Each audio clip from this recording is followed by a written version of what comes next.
Hello. Our presentation is on the addictive effects of social media and how dopamine plays a role. Let me start with a question.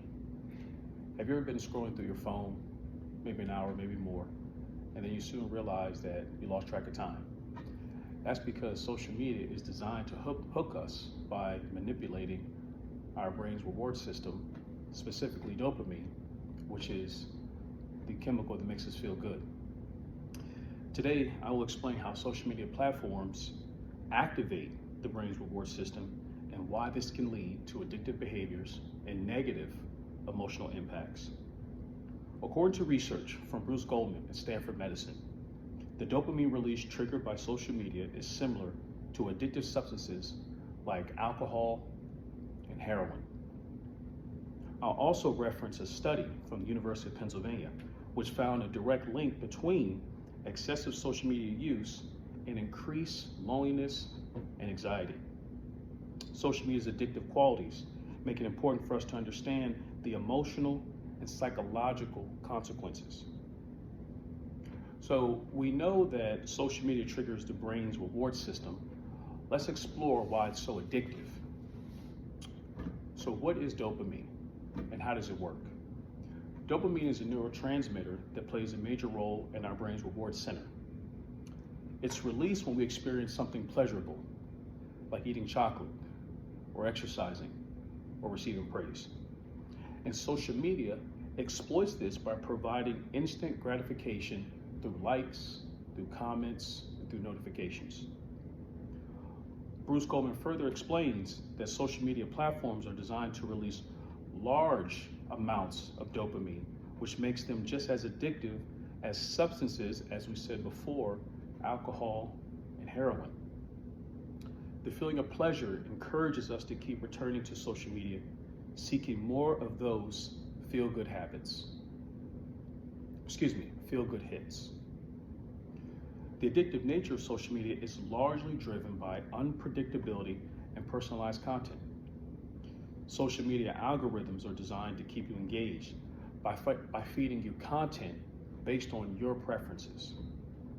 And this ensures that there's always something new and exciting to catch your attention.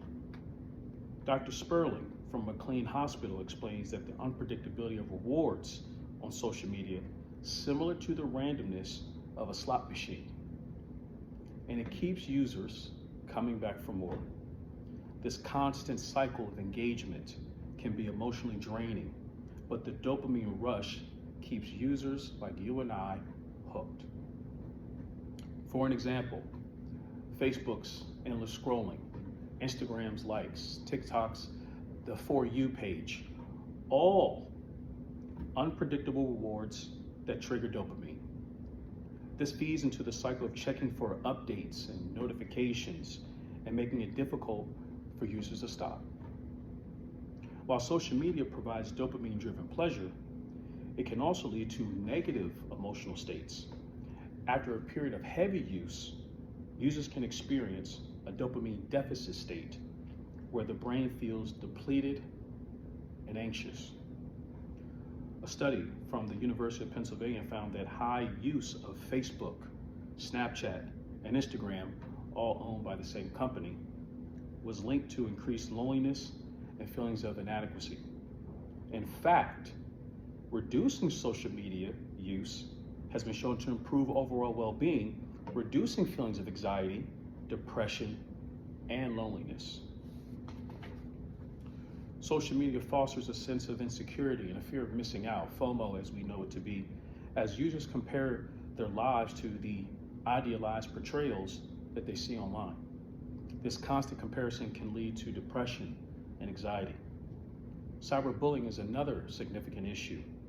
A study shows that 10% of the teens reported being harassed on social media, which can further contribute to feelings of isolation and depression. So we've covered how dopamine triggers social media addiction and its emotional impacts. Let's review the key points before we conclude. So social media's addictive nature is largely driven by its ability to release dopamine, reinforcing the desires to keep using it even when it leads to emotional and psychological challenges. Social media platforms trigger the release of dopamine in the brain, similar to addictive substances like alcohol, heroin, and unfortunately many others. The unpredictability of rewards and personalized algorithms contribute to social media's addictive nature. Excessive use of social media can lead to negative emotional impacts such as anxiety, depression, loneliness, FOMO, and cyberbullying to add to those. So the next time you're scrolling through social media, remember, you're not just passing the time. Your brain is being hijacked by dopamine. Now, understanding this can help us regain control, and it can improve how we use social media so it's better for not only us, but our mental health. Thank you for listening.